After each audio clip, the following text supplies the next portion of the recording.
اس کی آنکھیں میرے جواب سے چمک اٹھی، ساتھ ہی ساتھ باقی سب نفوس کے چہرے بھی کھل اٹھے۔ ایک میں تھا جس کے من اور آنکھوں کی جوت بجھ چکی تھی۔ وہ اب مسکرا رہی تھی، وہی گہری مسکراہٹ اور وہی گالوں کے گڑھے۔ میں نے اپنی مٹھیاں سختی سے بھینچ لیں جو اسے جھنجھوڑ دینا چاہتی تھی، اس سے پوچھنا چاہتی تھی کہ کیا پوری دنیا میں اسے میں ہی ملا تھا؟ کیوں میری زندگی برباد کر دی؟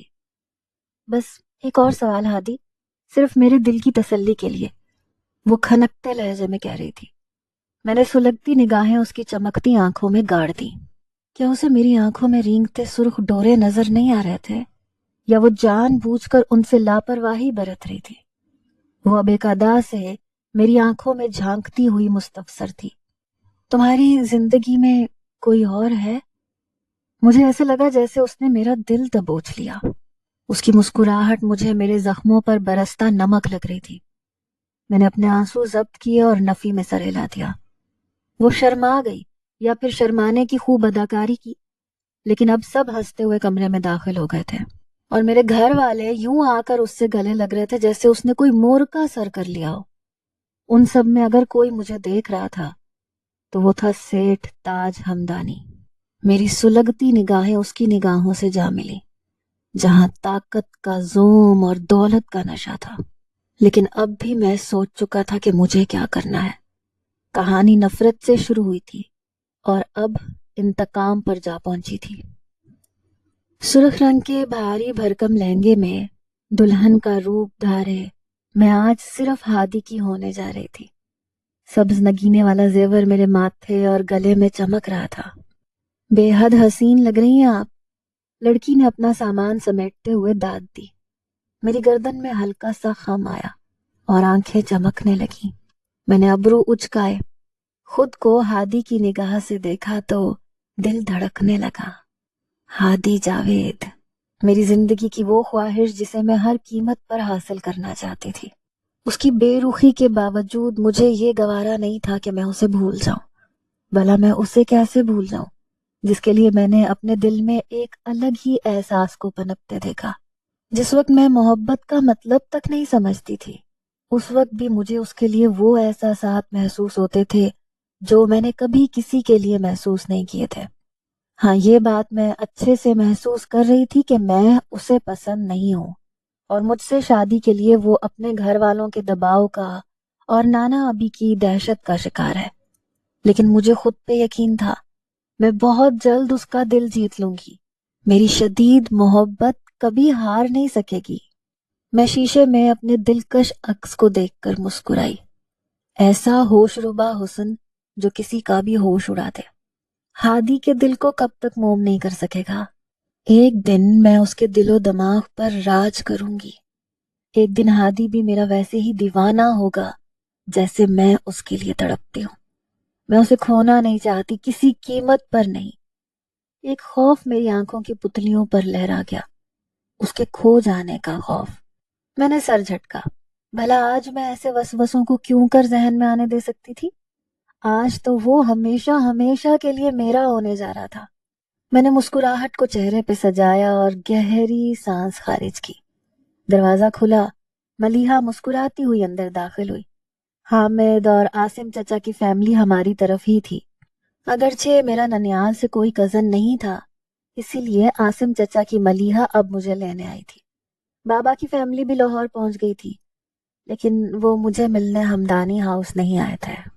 واہ، بہت پیاری لگ رہی ہیں آیت آپی، ماشاءاللہ۔ وہ چہکتی ہوئی آگے بڑھی۔ اس کی تعریف پر میں مسکرا دی۔ پھر وہ مجھے پکڑ کے باہر لے آئی۔ لاہور کے سب سے خوبصورت میرج ہال میں انتظامات تھے۔ بارات آ چکی تھی اور اب مجھے پارلر سے سیدھا ادھر جانا تھا۔ نکاح نامے پر دستخط کرنے سے پہلے میں چند سیکنڈ کے لیے ساکن ہوا۔ ایسے لگ رہا تھا جیسے میں اپنی ہی موت کا پروانہ لکھنے جا رہا ہوں۔ کیا مجھے آیت کے پوچھنے پر انکار کر دینا چاہیے تھا؟ لیکن انکار کس کے لیے کرتا؟ صبور تو اب اس دنیا سے جا چکی تھی، اور ابھی ایک قیامت باقی تھی۔ نہ جانے صبور کے گھر والوں پر کیا گزرے گی۔ ہادی بیٹا، ابا نے میرے کندھے پر ہاتھ رکھ کر دباؤ ڈالا۔ میں چونکا نہیں بلکہ گردن موڑ کر شکوہ کن نگاہوں سے ان کی طرف دیکھا۔ وہ نگاہیں چرا گئے۔ مجھے اندازہ تھا اب ابا کو احساس ہونے لگا تھا کہ کچھ تو غلط ہو رہا ہے۔ میرا یوں سیٹھ ہمدانی کے گریبان کو تھامنا، صبور کے بارے میں پوچھنا اور پھر بے ہوش ہو جانا، وہ جان گئے تھے کہ میرے ساتھ یہ سب کچھ زبردستی ہو رہا ہے۔ لیکن میں نے آنسوؤں پر بمشکل ضبط پایا، سختی سے لب بھینچے، پین کی نوک کو کاغذ پہ گھسیٹا۔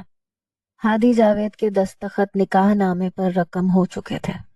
مبارک ہو کی صدائیں گونجی، اور پھر میری بربادی پر مجھے گلے ملنے والوں کا تانتا بند گیا۔ میں کسی روبوٹ کی مانند سپاٹ چہرہ لیے سب کے گلے مل رہا تھا۔ شیروانی کا بین مجھے اپنے گلے کا توق لگ رہا تھا، جسے بار بار دائیں بائیں حرکت دے کر میں سانس لینے کی ناکام کوشش کر رہا تھا۔ سیٹھ ہمدانی مسکراتا ہوا میرے قریب ہوا، میری شیروانی کا گلا درست کرنے لگا۔ اس نے میرے گریبان کے بٹن کو درست کرتے ہوئے میرے کان میں سرگوشی کی۔ یہ مت سمجھنا آیت تمہارے نکاح میں آ گئی تو تم جو چاہے کرو اور تمہیں کوئی پوچھے گا نہیں۔ یاد رکھنا، اسے اگر ایک کھرونچ بھی آئی تو میں تمہارا جینا حرام کر دوں گا۔ میں نے چونک کر اس کی طرف دیکھا۔ نہ جانے وہ کیسے میرے دل کی باتیں جانتا تھا۔ اس کی آنکھوں سے صاف ظاہر تھا جو وہ کہہ رہا ہے صرف الفاظ نہیں ہے۔ میں نے جبراً ایک زخمی مسکراہٹ لبوں پر سجائی۔ جو ہو گیا سو ہو گیا، اب آیت میری بیوی ہے۔ میں نے اپنے لہجے کو حد درجہ نارمل رکھا۔ میں بھی اب بے وقوف بن کر ہر بار سچ نہیں بولنا چاہتا تھا۔ تمہاری وہ بیوی ہے، لیکن میری رگوں میں بہتا خون ہے، سیٹھ ہمدانی نے ترکی بترکی سرگوشی میں جتایا، اور پھر مجھے گلے لگایا۔ نئی زندگی مبارک ہو داماد جی۔ میں سہج سہج قدم اٹھاتی اسٹیج کی طرف بڑھ رہی تھی۔ سامنے آف وائٹ شیروانی میں ملبوس ہادی میری دھڑکنوں کی بے ترتیبی سے بے خبر سپاٹ چہرہ لیے بیٹھا تھا۔ وہ ہمیشہ کی طرح مجھے اس روکھے انداز میں بھی جی جان سے پیارا لگ رہا تھا۔ میں ایک طرف سے نانا ابی اور دوسری طرف سے بابا کے بازوؤں میں باہیں ڈالے آگے بڑھ رہی تھی۔ میرے اسٹیج پر پہنچتے ہی علی نے ہادی کو ٹہوکا اور اٹھنے کے لیے کہا۔ وہ کسی روبوٹ کی مانند اٹھا اور اسٹیج کے کنارے پر آ کر ہاتھ میری طرف بڑھا دیا۔ میں نے پورے حق سے اس کے ہاتھ پر اپنا ہاتھ رکھا اور اسٹیج پہ چڑھ گئی۔ اس کے پہلو میں بیٹھے مجھے یہ احساس ہو رہا تھا جیسے میں نے پوری دنیا فتح کر لی ہو۔ میں ہر پل سے لطف اندوز ہو رہی تھی۔ دودھ پلائی ملیحہ نے کی تھی، جوتا چھپائی روحا نے۔ میں بار بار ہنستے ہوئے ہادی کی طرف دیکھ رہی تھی، لیکن اس کے چہرے پر کوئی تاثر نہیں تھے۔ رخصت ہو کر مجھے ہمدانی ولاز میں ہی جانا تھا، جہاں اب میرا کمرہ ہادی کا کمرہ ہونے جا رہا تھا۔ رخصتی کے وقت تک سب کچھ ٹھیک تھا، لیکن جیسے ہی ہم لوگ میرج ہال سے باہر نکلے، ہادی کچھ بے چین لگنے لگا۔ وہ گاڑی میں میرے ساتھ بیٹھا بار بار کال کاٹ رہا تھا۔ میں اور وہ پچھلی سیٹ پہ تھے، سامنے کی سیٹ پر گارڈ اور ڈرائیور تھے۔ میں چور نگاہوں سے بار بار اس کی طرف دیکھ رہی تھی۔ گاڑی ہمدانی ولاز میں داخل ہوئی تو اس کا فون ایک دفعہ پھر سے بجنے لگا۔ اٹھا لو نا، کوئی ضروری کال کر رہا ہوگا، میں نے آہستگی سے کہا تو اس نے نظر اٹھا کر میری طرف دیکھا، پھر اسی بے تاثر انداز میں فون اٹھا کے کان سے لگا لیا۔ ہیلو۔ دوسری طرف نہ جانے کون تھا اور وہ کیا کہہ رہا تھا کہ ہادی کی آنکھیں پوری کھل گئیں۔ اس نے ہڑبڑا کے ایک دفعہ میری طرف دیکھا، پھر ڈرائیور کی طرف دیکھا۔ گاڑی ہمدانی ولاس کے پورچ کی راہداری میں داخل ہو رہی تھی۔ کیا ہوا Hadi? Everything is okay? وہ پریشان دکھائی دے رہا تھا۔ میرے پوچھنے پر اس نے بے چینی سے شیروانی کے سارے بٹن کھولے، اور گاڑی پورچ میں رکتے ہی وہ گاڑی سے اتر کے ڈرائیور کے پاس جا کے کھڑا ہوا۔ اقصیٰ، اقرا، آنٹی سب لوگ میرے استقبال میں کھڑے تھے۔ وہ میرے ساتھ ہال تک تو ساتھ تھا، لیکن پھر اچانک غائب ہو گیا۔ مجھے کچھ دیر کے بعد اقرا کمرے میں لائی، اور اب میں بیڈ پہ بیٹھی اس کے آنے کا انتظار کر رہی تھی، جو نہ جانے کہاں چلا گیا تھا۔ نیلم کی کال نے مجھے پریشان کر دیا تھا۔ پہلے تو میں یہی سمجھ کر کال کاٹتا رہا کہ وہ یقیناً مجھ سے صبور کے متعلق پوچھنا چاہتی ہوگی، لیکن پھر آیت کے کہنے پہ مجھے مجبوراً کال اٹھانی پڑی، مبادا اسے شک ہو جاتا۔ میں نے کال اٹھا کے کان سے لگائی۔ میرے ہیلو کہنے کے ساتھ ہی نیلم پھولی سانسوں سمیت بولی، ہادی جلدی میرے گھر پہنچو، جلدی، تمہارے لیے کچھ ہے، میں ابھی فون پہ نہیں بتا سکتی ہوں، بٹ پلیز جلدی آؤ۔ میں نے فون بند کیا، بے چینی سے گاڑی رکتے ہی ڈرائیور کے پاس جا کے کھڑا ہو گیا۔ گاڑی کی چابی دو۔ میں نے پورے حق سے چابی مانگی اور ڈرائیور نے بھی بنا کسی چوں چرا فوراً چابی میرے حوالے کر دی۔ میں نے چابی جیب میں رکھی اور آیت کے ساتھ ہال میں داخل ہوا۔ جب سب لوگ ایک دوسرے میں مصروف ہو گئے تو میں سب سے نظر بچا کر باہر نکل آیا۔ ولاس کے دروازے ابھی کھلے ہی تھے، البتہ گارڈز جگہ جگہ کھڑے تھے۔ میں نے جیسے ہی جا کے کار کا دروازہ کھولا تو ایک گارڈ بھاگتا ہوا میرے قریب آیا۔ داماد جی کہیں جا رہے ہیں؟ ہاں، میں نے سپاٹ لہجے میں جواب دیا اور چابی لگا کے دروازہ کھولا۔ چلے میں ساتھ چلتا ہوں آپ کے، گارڈ نے فوراً پیشکش دی۔ نہیں، ضرورت نہیں ہے، میں چلا جاؤں گا، میں نے بے رخی سے کہا، شیروانی اتار کے پچھلی سیٹ پہ پھینکی اور ڈرائیونگ سیٹ پہ بیٹھ گیا۔ اب میں آف وائٹ کرتا شلوار میں ملبوس تھا۔ میں نے گاڑی کا دروازہ بند کرنا چاہا تو گارڈ نے بند ہونے سے پہلے ہاتھ رکھ لیا۔ داماد جی، سیٹھ صاحب کا حکم ہے، گھر کے کسی فرد کو یوں گارڈ کے بنا جانے نہیں دینا۔ میں نے دانت پیس کے اس کی طرف دیکھا۔ میں سیٹھ صاحب کو خود جواب دے دوں گا، اب پیچھے ہٹو، میں نے سختی سے کہا اور اس کے پیچھے ہوتے ہی فوراً دروازہ بند کر کے گاڑی سٹارٹ کر دی۔ میں ہوا کی رفتار سے گاڑی اڑاتا نیلم کے گھر پہنچا۔ میرے گھنٹی بجانے کے چند سیکنڈ بعد ہی اس نے دروازہ کھول دیا۔ وہ حواس باختہ دکھائی دے رہی تھی۔ ایک نظر مجھے دیکھ کے سہم کے میرے پیچھے دیکھا، پھر میرا ہاتھ تھام کے اندر کھینچا اور دروازہ بند کر دیا۔ وہ کچھ مشکوک سی حرکتیں کر رہی تھی۔ میں نے الجھ کے سوال کیا، نیلم کیا ہوا ہے؟ اندر آؤ میرے ساتھ، اس نے عجلت میں کہا اور تیز تیز قدم کمرے کی جانب بڑھا دیے۔ میں بھی اس کے ساتھ چل دیا۔ اس بند کمرے کا دروازہ کھولا اور میں اس کے پیچھے کمرے میں داخل ہوا، مگر سامنے کے منظر کو دیکھ کے جیسے میرے قدم منجمد ہو گئے۔ صبور میرے سامنے کھڑی تھی، مٹی میں اٹے کپڑے، بکھرے بال، خوف سے بھری آنکھیں، جگہ جگہ خون کے نشانات لیے چہرہ اور گالوں پہ بہتے آنسو۔ ہم ایک دوسرے کو دیکھ کر ساکن کھڑے تھے۔ چند سیکنڈ کے بعد جیسے میں ہوش میں آیا، تیز تیز قدم اٹھاتا اس تک پہنچا، بے یقینی سے اسے کندھوں سے تھام لیا۔ صبور تم زندہ ہو؟ تو پھر وہ لاش، وہ انگوٹھی؟ میری آواز کانپ رہی تھی۔ اس نے آنسو ضبط کرتے ہوئے سر ہلایا اور پھر پھوٹ پھوٹ کے رو دی۔ اس نے میرے سینے سے سر کو ٹکایا ہوا تھا اور میں اس کے زمین پہ گرتے ہوئے آنسو دیکھ رہا تھا۔ چند منٹ اونچا اونچا رونے کے بعد اس نے چہرہ اوپر اٹھایا، میری طرف دیکھا، پھر بولنے لگی۔ وہ ساری رام کتھا ہچکیوں میں لفظ با لفظ مجھے سنا رہی تھی۔ اسے یونیورسٹی کے گیٹ پر ہی اغوا کر لیا گیا تھا اور پھر کسی کچی آبادی نما ڈیرے کی پرانی سی کوٹھڑی میں بند کر دیا گیا۔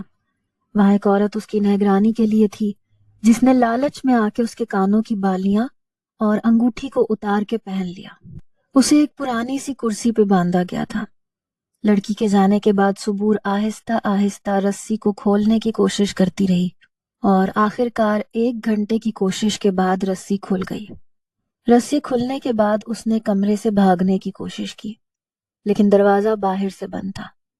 اس نے دروازہ بجایا تو وہ لڑکی وہاں آتی ہوئی دکھائی دی۔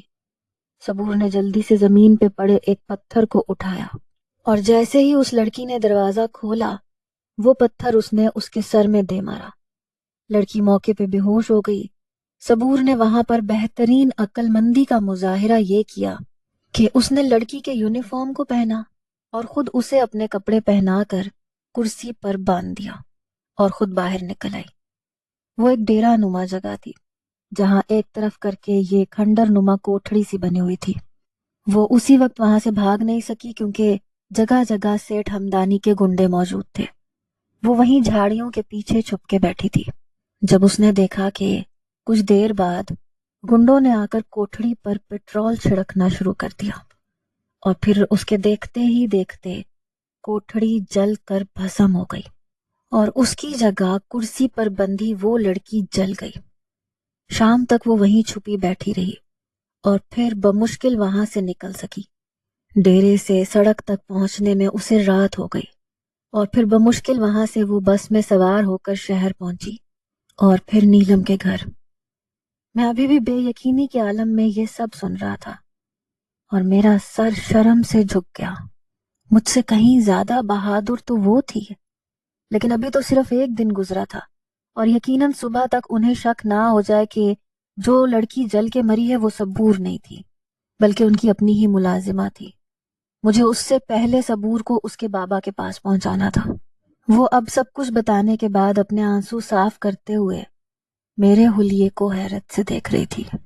بے شک میں شیروانی اتار چکا تھا، لیکن پاؤں میں پہنا خصا اور سلک کا یہ کرتا اس کی حیرت بجا تھی۔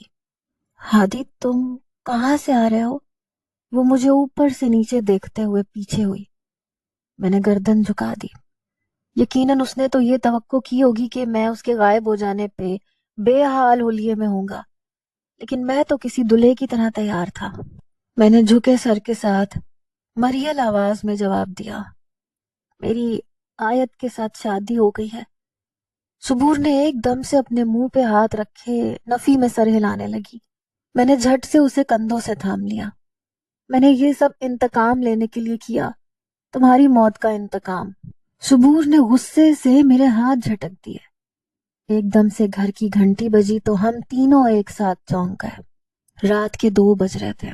اس وقت یہاں کون ہو سکتا تھا؟ میں نے ہاتھ کے اشارے سے نیلم کو دروازہ کھولنے سے منع کیا اور خود دبے قدموں باہر گلی میں کھلنے والی کھڑکی کا پردہ سرکایا۔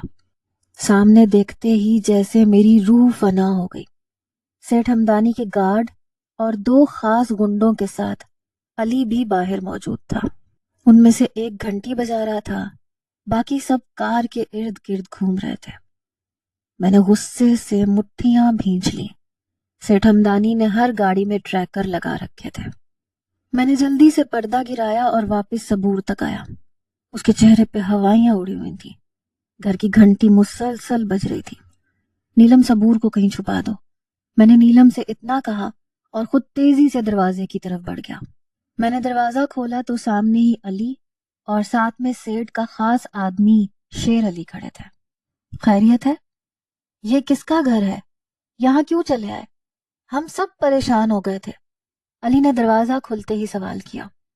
میں ایک پل کے لیے متذبذب ہوا، لیکن پھر اگلے ہی پل جھوٹ گھڑا۔ ایک تو بچپن سے لے کر آج تک کبھی جھوٹ نہیں بولا تھا، تو اب بولتے ہوئے زبان لڑکھڑا رہی تھی۔ دوست کا گھر ہے، اس کی والدہ بیمار ہے، اس نے ارجنٹ بلایا تھا۔ اب ٹھیک ہے، اس کی والدہ، چلو چلتے ہیں۔ میں نے علی کو پیچھے ہونے کا اشارہ کیا۔ میں جلد از جلد یہاں سے نکل جانا چاہتا تھا، کیونکہ علی شیر کی نگاہیں میرے پیچھے کے منظر کو گھور رہی تھیں۔ داماد جی، اپنے دوست کو بلائیے، ان کی کچھ مالی امداد کر دیتے ہیں۔ میں دروازہ بند ہی کرنے والا تھا جب شیر نے آگے بڑھ کر دروازے پہ ہاتھ رکھ دیا۔ میں نے اپنی گھبراہٹ کو بمشکل سنبھالا اور اس کا ہاتھ پیچھے ہٹاتے ہوئے نہایت سبھاؤ سے مخاطب ہوا۔ وہ بہت پریشان تھا، ابھی بڑی مشکل سے اس کی آنکھ لگی ہے اور اسے کسی مالی امداد کی ضرورت نہیں ہے۔ آخری جملہ میں نے بہت روب سے ادا کیا، پھر اس کا ہاتھ ہٹاتے ہوئے دروازہ بند کر دیا۔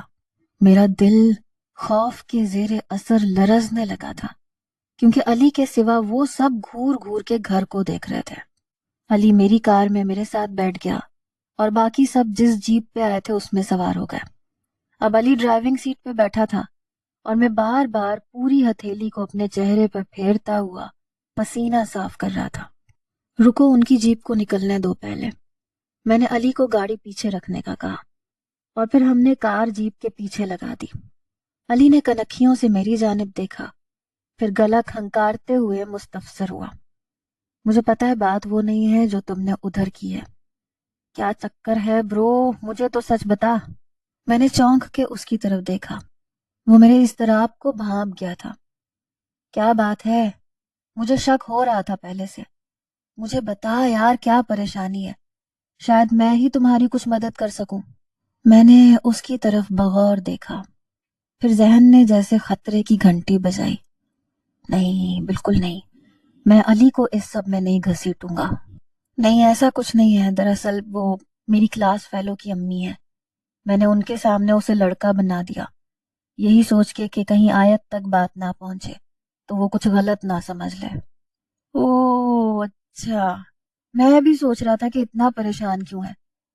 ہاں، بس اسی لیے پریشان تھا۔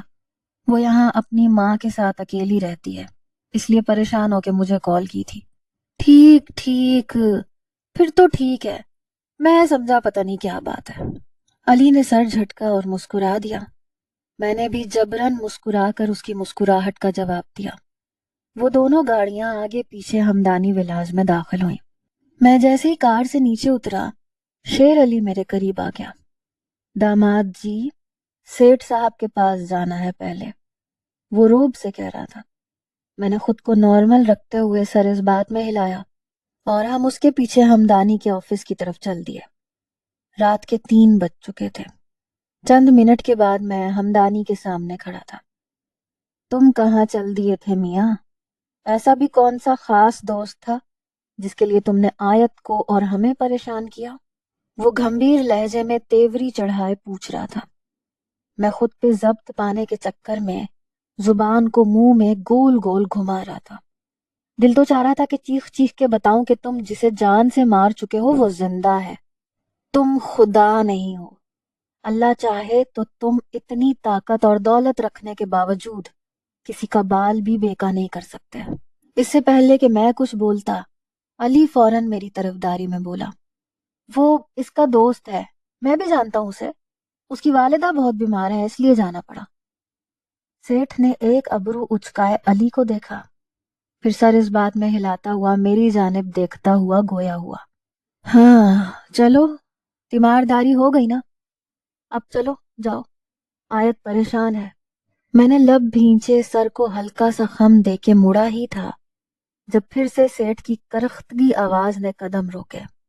منہ دکھائی کے لیے کچھ نہیں لیا ہوگا تم نے؟ میں نے رخ موڑا۔ اس سے پہلے کہ تائید میں انکار کرتا، وہ میری طرف ایک سرخ ڈبہ بڑھاتے ہوئے بولا، لو، یہ گولڈ کا سیٹ ہے، منہ دکھائی میں دینا اور آیت کو مت بتانا کہ ہم نے دیا ہے، یہی کہنا کہ تم نے اپنی سیلری سے بنوایا تھا۔ وہ حاکمانہ لہجے میں یہ کہہ رہا تھا اور میرے پاس انکار کا کوئی جواز نہیں تھا۔ ہاتھ آگے بڑھا کے میں نے ڈبہ تھام لیا، بھاری قدموں سے کمرے کی طرف چل دیا جہاں آج میرے لیے کانٹوں کی سیج سجائی گئی تھی۔ لیکن اب میرے دل میں تکلیف نہیں تھی، صبور زندہ تھی، اور اب مجھے سنبھل سنبھل کر چلنا تھا۔ بہت بہت انتظار کے بعد اگر آج کی رات وہ گھڑی آئی تھی تو ہادی کے رویے نے میرے سارے خواب توڑ دیے۔ یوں دلہن کے روپ میں اس کا انتظار کرتے کرتے میں تھک گئی تھی۔ جب صبر کا پیمانہ لبریز ہونے لگا تو آہستہ آہستہ زیور اتار دیا۔ نانا ابی کی کال آئی تو انہوں نے بتایا کہ وہ اپنے کسی دوست کی والدہ کی تیمارداری کے لیے گیا تھا۔ میں نے غصے میں فون پٹکا اور واش روم میں گھس گئی، کپڑے تبدیل کیے، رگڑ رگڑ کے وہ سارا سنگھار اتار دیا جو صرف اور صرف اس کی ایک تعریفی نگاہ کے انتظار میں چہرے پہ سجائے بیٹھی تھی۔ میں نے منہ ہاتھ دھو کے باہر نکلی ہی تھی جب دروازے پہ دستک کے بعد وہ تھکا تھکا سا کندھے گرائے کمرے میں داخل ہوا اور مجھے سامنے ایسے دیکھ کر ایک لمحے کے لیے ٹھٹکا، لیکن پھر نگاہیں پھیر کر آہستہ آہستہ چلتا ہوا مجھ تک آیا۔ میں نے چہرے پہ خفگی سجا لی، دل واقعی اس سے بہت خفا تھا۔ وہ سپاٹ چہرے کے ساتھ ہاتھ میں تھاما ڈبہ میری طرف بڑھاتے ہوئے بولا، یہ تمہارے لیے، اس نے گھٹے سے لہجے میں کہا، اور میں جو اس سے خفا کھڑی تھی حیرت اور خوشی کے ملے جلے تاثرات لیے اس کی طرف دیکھنے لگی۔ میں جانتی تھی کہ شادی کی پہلی رات بیوی کو شوہر کی طرف سے ایک تحفہ ملتا ہے، لیکن میں نے پھر بھی انجان بنتے ہوئے پوچھا، یہ کیا ہے؟ اس نے جیسے ذہن پہ زور ڈالا، پھر پیشانی مسلتے ہوئے اسی سنجیدگی سے جواب دیا، یہ منہ دکھائی ہے، میں نے اپنی سیلری سے تمہارے لیے لیا ہے۔ مجھے اپنی سماعت پہ یقین نہیں آ رہا تھا۔ میں نے حیرت اور خوشی سے آنکھیں پھیلائے ڈبہ اس کے ہاتھ سے تھاما تھا۔ وہ تو تحفہ دینے کے بعد یوں پلٹا جیسے سر سے بوجھ اتارا ہو۔ میں نے اداسی سے اس کی طرف دیکھا، مگر وہ مجھے نظر انداز کرتا واش روم میں گھس گیا۔ تھکا ہوا ہے اور کچھ نہیں، میں نے گہری سانس خارج کرتے ہوئے جیسے خود کو تسلی دی۔ سر جھٹکا اور پھر مسکراتے ہوئے ہاتھ میں تھاما ڈبہ کھولا۔ وائٹ گولڈ کا خوبصورت سا نیکلس اور کانوں کے بندے تھے۔ اف، اتنی خوبصورت پسند! میں نے دل میں اس کی پسند کو سراہا، پھر نیکلس کو نکال کے گلے میں پہن لیا۔ ایسا لگ رہا تھا جیسے یہ نیکلس میرے لیے ہی بنا ہو۔ میں نے دھیرے سے دونوں ہاتھوں کو اس پر پھیرتے ہوئے اس کی دلکشی کو محسوس کیا۔ اسے یہ خود میرے گلے میں پہنانا چاہیے تھا، لیکن خیر، اب میں اس کے انتظار میں کھڑی تھی کہ کب وہ باہر نکلے اور میں اسے دکھاؤں کہ اس کا دیا ہوا تحفہ میرے گلے میں کیسا جچ رہا ہے۔ سیٹ سے گفٹ لینے کے بعد میں کمرے میں آیا تو آیت کپڑے تبدیل کیے، منہ ہاتھ دھوئے ہوئے دیکھ کے مجھے جیسے سکون مل گیا، کیونکہ میں اسے دلہن کے روپ میں نہیں دیکھنا چاہتا تھا۔ سیٹھ ہمدانی کا دیا ہوا گفٹ اسے تھما کے میں نے وہی الفاظ دہرائے جو سیٹھ ہمدانی نے کہے تھے۔ میں واش روم میں گھس گیا، اپنی جیب سے موبائل نکالا اور نیلم کے نمبر پر میسج کیا، جاگ رہی ہو؟ کچھ دیر بعد ہی اس کا جواب آ گیا، ہاں ہم دونوں جاگ رہے ہیں، تم ٹھیک ہو نا؟ ہاں میں ٹھیک ہوں، فون صبور کو دو ذرا۔ اوکے۔ میں لبوں کو آپس میں ملائے تیزی سے ٹائپ کر رہا تھا۔ احتیاطاً میں نے نل کو کھلا چھوڑ رکھا تھا کہ آیت اگر اس طرف آئے بھی تو اس کو لگے کہ میں نہا رہا ہوں۔ چند سیکنڈ کے بعد ہی صبور کی طرف سے جوابی پیغام اسکرین پر نظر آیا، صبور ہوں، آئی لو یو۔ میں نے جھٹ سے میسج کیا، لیکن دوسری طرف جیسے خاموشی چھا گئی، اور پھر کچھ دیر بعد اس کی طرف سے ٹائپنگ نظر آنا شروع ہوئی، ہادی میں بہت ڈر گئی ہوں۔ میں بھی ڈر گیا تھا، بہت ڈر گیا تھا، لیکن نہ جانے کیوں دل کو یقین تھا کہ تم یہی ہو۔ میں واقعی ڈر گئی ہوں ہادی، مطلب میری بھویں اکٹھی ہوئیں، مطلب یہ کہ تم مجھے بھول جاؤ، میں کل ہی کراچی چلی جاؤں گی، یہ لوگ ہمیں کبھی اکٹھے نہیں ہونے دیں گے۔ صبور، میں تمہیں نہیں بھول سکتا، اور اگر ہمارا ایک ہونا لکھا ہے تو ہم کسی بھی قیمت پر ایک ہو کے رہیں گے۔ تمہاری شادی ہو گئی ہے ہادی، اب یہ باتیں زیب نہیں دیتی ہیں۔ میں اس شادی کو نہیں مانتا۔ تمہارے ماننے سے کیا ہوگا؟ تم میری قسمت میں تھے بھی تو سیٹھ ہمدانی نے تمہیں مجھ سے چھین لیا، اور بس یہی حقیقت ہے۔ میں نے کرب سے آنکھیں مینچ کر کھولی۔ میں اسے کیسے سمجھاتا کہ میں اس کو نہیں بھول سکتا، لیکن اس وقت اس کی جو حالت تھی، اس کے پیش نظر وہ بالکل ٹھیک سوچ رہی تھی۔ میں نے گہری سانس خارج کی اور اس سے بحث کا ارادہ ترک کر دیا۔ اوکے، تم صبح ریڈی رہنا، میں تمہیں خود بس اسٹیشن تک چھوڑ کر آؤں گا۔ نہیں، میں خود چلی جاؤں گی، تمہیں تکلیف کرنے کی ضرورت نہیں ہے۔ وہ مجھ سے خفا بھی تھی۔ میرے لبوں پر زخمی سی مسکراہٹ ابھری۔ مجھے کوئی تکلیف نہیں ہوگی، لیکن میری وجہ سے تمہیں جو تکلیف ہوئی اس کا ازالہ ہی کرنے دو۔ میں تمہیں اپنی ذمہ داری میں اسٹیشن پہنچاؤں گا، کیونکہ مجھے لگ رہا ہے کہ سیٹھ ہمدانی کے آدمی ابھی بھی اس گھر پہ نظر رکھیں گے۔ اوکے۔ اس کے مختصر جواب میں اس کی ناراضگی ظاہر ہو رہی تھی۔ تمہارے پاس گاؤن ہے، مطلب حجاب وغیرہ؟ نہیں ہے۔ اوہ، تو نیلم سے پوچھو۔ میں نے اس طرح بھی انداز میں لب دانتوں تلے دبائے۔ چند سیکنڈ کے بعد اس کا جوابی پیغام آیا، ہاں اس کی امی کا ہے۔ اوکے، وہ پہن کے باہر آنا جب میں کل تمہیں بلاؤں تو۔ ہم صبح جلدی نکلیں گے، 5 بجے جاگ جانا، میں 5:30 تمہارے پاس پہنچ جاؤں گا۔ دروازے پر ہلکی سی دستک ہوئی تو میں نے چونک کر دروازے کی طرف دیکھا اور پھر نل بند کر دیا۔ دستک پھر سے ہوئی، اب کی بار آیت ساتھ بول بھی رہی تھی، ہادی کیا ہوا، ٹھیک ہو؟ میں نے نخوت سے ناک چڑھائی، موبائل کو جیب میں رکھا اور دروازہ کھول دیا۔ وہ سامنے کھڑی تھی، گلے میں نیکلس تھا، کانوں میں ایئر رنگز۔ وہ مجھے بغور دیکھنے لگی۔ دھت، کتنا بے وقوف تھا، میں کم از کم بال ہی گیلے کر لیتا۔ کیسی لگ رہی ہوں میں؟ وہ سارے فاصلے ختم کیے، میرے قریب آئی، چہرہ اوپر اٹھا لیا۔ میرے اور اس کے قد میں بس 1 انچ کا فرق تھا۔ میں نے اس کی اس بے باکی پہ فوراً نگاہیں چرائیں۔ اچھی لگ رہی ہو، میں نے اسپاٹ لہجے میں جواب دیا، اور وہ جھٹ سے میرے گرد بائیں حائل کر گئی۔ تھینک یو اتنے پیارے گفٹ کے لیے، وہ میرے سینے پر سر رکھے محبت سے کہہ رہی تھی۔ میں نے فوراً اس کی اپنے گرد بندھی باہیں کھولی اور اسے دور کرتے ہوئے الگ ہو گیا۔ میں بہت تھک گیا ہوں، سونا چاہتا ہوں، میں نے روکھے لہجے میں کہا، اور پھر تیزی سے اس کے پہلو سے نکل کر بیڈ کی طرف بڑھا۔ وہ کچھ دیر یوں ہی ساکن وہیں کھڑی رہی۔ یقیناً میرا رویہ اسے برا لگ رہا ہوگا، لیکن مجھے اس سب کی پرواہ نہیں تھی، کیونکہ سیٹھ ہمدانی اس کے دل پہ لگی کھروچ تو نہیں دیکھ سکتا تھا۔ میں بیڈ کے ایک کنارے پر کروٹ لے کے لیٹ گیا اور کمفرٹر کو اپنے سر تک تان لیا۔ چند منٹ بعد مجھے محسوس ہوا کہ وہ بھی لیٹ گئی ہے۔ میں نے سکھ کا سانس لیا، سوچنے لگا کہ اب صبح صبور کو کیسے کراچی پہنچانا ہے۔ صبور کو کراچی بھیجنے کے بعد کچھ عرصے میں یہاں سے بھاگ جاؤں گا، اور پھر صبور سے کراچی میں نکاح کرنے کے بعد ہم دونوں باہر چلے جائیں گے۔ میں اپنے ذہن میں آگے کے پلان بنا رہا تھا۔ اسی دوران میری آنکھ لگ گئی۔ میں بہت تھک گیا ہوں، سونا چاہتا ہوں۔ وہ بے دردی سے میرا ہاتھ جھٹک کر بیڈ پہ جا کے لیٹا۔ تو کچھ دیر تو بے یقینی کا عالم رہا۔ میں حیرت سے اس کی طرف دیکھ رہی تھی، اور اس نے کمفرٹر اوپر تک تان لیا۔ میں غصے سے آگے بڑھی، نیکلس نوچ کے گلے سے اتارا، ایئر رنگز کانوں سے اتار کر ڈریسنگ پہ پٹخے، لیکن وہ یہ سب شور سن کے بھی ٹس سے مس نہ ہوا۔ میں بیڈ کے دوسرے کنارے پہ آ بیٹھی۔ وہ سو چکا تھا، لیکن میں جاگ رہی تھی۔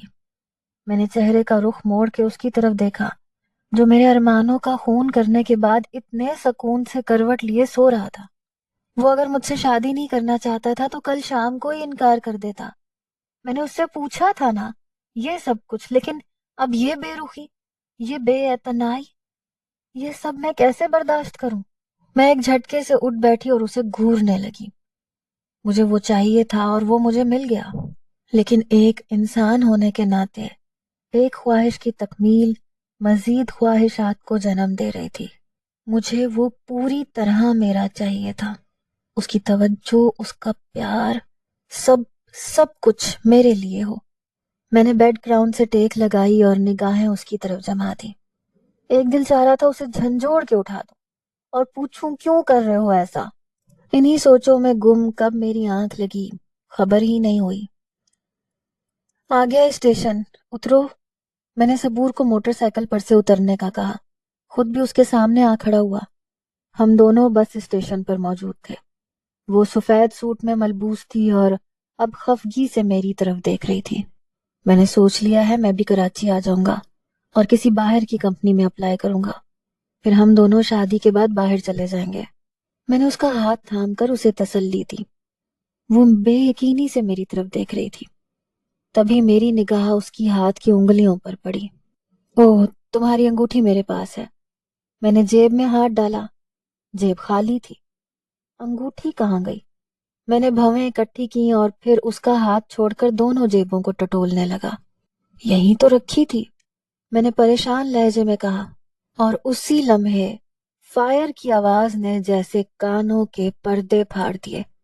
میں نے اپنے دونوں کانوں پہ ہاتھ رکھے آنکھیں میچ لیں۔ جب کھولی تو جیسے آسمان میرے سر پر آن گرا۔ صبور زمین پہ پڑی تھی اور اس کی پیشانی پہ سراخ تھا۔ میں نے تڑپ کے دوسری جانب دیکھا۔ آیت ہاتھ میں بندوق تھامے کھڑی تھی۔ ٹن ٹن ٹن ٹن ٹن گھنٹی مسلسل میرے کانوں میں بج رہی تھی۔ میں نے ایک جھٹکے سے آنکھیں کھول دی۔ او خدا، یہ خواب تھا۔ میرے کان کے قریب رکھے موبائل پہ الارم بج رہا تھا۔ میں نے گڑبڑا کے موبائل اٹھایا، الارم بند کر کے آیت کی طرف دیکھا۔ وہ بیڈ گراؤنڈ سے ٹیک لگائے سو رہی تھی۔ گردن ڈھلک رہی تھی لیکن وہ گہری نیند میں تھی۔ میں پیشانی پہ آیا پسینہ صاف کرتے ہوئے اٹھ بیٹھا۔ دل کی دھڑکن ابھی بھی تیز تھی۔ صبح کے 5 بج رہے تھے اور مجھے ہمدانی ولاس والوں کے جاگنے سے پہلے صبور کو اسٹیشن تک پہنچانا تھا۔ میں نے آہستگی سے کمفرٹر الگ کیا اور کمرے سے ملحقہ ٹیرس پہ نکل آیا۔ نیلم کا نمبر ملایا۔ دوسری دفعہ میں اس نے فون اٹھا لیا۔ اٹھی نہیں صبور؟ نہیں، ابھی تو 4:30 سوئی تھی۔ میں اٹھاتی ہوں۔ ہاں اٹھاؤ اس کو، تیار ہو جائے، سامان پیک کر لے، میں پہنچ رہا ہوں بس۔ نہ جانے کیوں میرے دل میں عجیب قسم کے خیالات آ رہے تھے۔ میں نے سر جھٹکا، شاید یہ سب اس خواب کا اثر تھا۔ میں نے فون بند کیا اور جیسے ہی پلٹا تو پیچھے آیت کو دیکھ کے جیسے جسم میں کرنٹ دوڑ گیا۔ کہاں پہنچ رہے ہیں آپ؟ وہ مسکراتے ہوئے پوچھ رہی تھی۔ میری جان میں جان آئی، مطلب اس نے پوری بات نہیں سنی تھی۔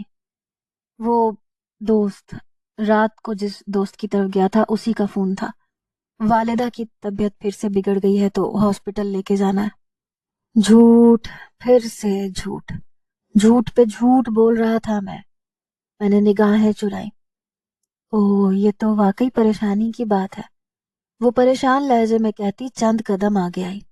میں نے فوراً پیشانی پہ مصنوعی خارش کرتے ہوئے کہا، ہاں وہ مجھے جانا ہے اب۔ میں چلوں ساتھ؟ اس نے معصومیت سے میرے سر پہ بم پھوڑا۔ میں گڑبڑایا، پھر سنبھلا۔ نہ نہیں، تم جا کے کیا کرو گی وہاں سارے آدمی ہوں گے۔ اوکے، تو پھر مجھے ہاسپٹل کا پتہ دے دو، میں وہاں پہنچ جاتی ہوں۔ میرے کانوں سے دھوئیں نکلنے لگے۔ کیا مصیبت تھی! میں نے مصنوعی مسکراہٹ گہری کی۔ اب ابھی تو کچھ پتہ نہیں ہے کون سے ہاسپٹل جائیں گے، میں تمہیں وہاں جا کے میسج کر دوں گا۔ وہ فوراً تائید میں سر ہلانے لگی۔ ہاں ضرور، میں ویٹ کروں گی۔ میں نے سر ہلایا اور پہلو سے نکلنے لگا تو وہ پھر سے پلٹ کے مخاطب ہوئی۔